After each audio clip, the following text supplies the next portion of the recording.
Hello mga kahani, assalamualaikum warahmatullahi ta'ala wabarakatuh. Kumusta na po kayong lahat?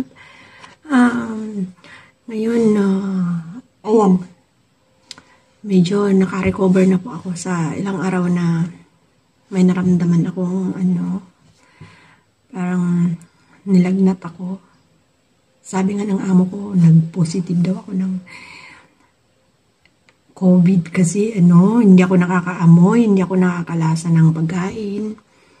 Kahit anong kainin ko, walang lasa talaga. Tapos yun, ilang araw nakahiga lang at saka kahit ngayon medyo paus pa yung yung boses ko, hindi pa siya masyadong hindi pa siya okay. Hindi pa normal yung boses ko, guys. Parang pa siya, yung parang gas-gas ganyan.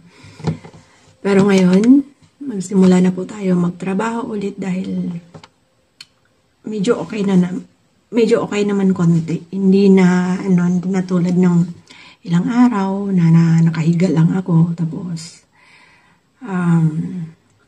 bumaba din naman ako, pero kumuha ng mga mainom, pagkain, kumain doon sa baba yun. Pero hindi ako hindi ako nagtrabaho masyado. So ngayon magsimula tayo, at kasi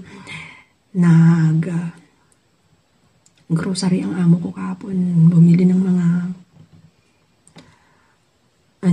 mga pangailangan nila dito sa loob ng kusina. Yun, hindi ko pa yun na ilagay sa lagyan, yung mga patatas, mga sibuyas, nandun sa baba, guys. So ngayon, samahan niyo ako at magsimula muna tayo ulit ngayon, araw na to.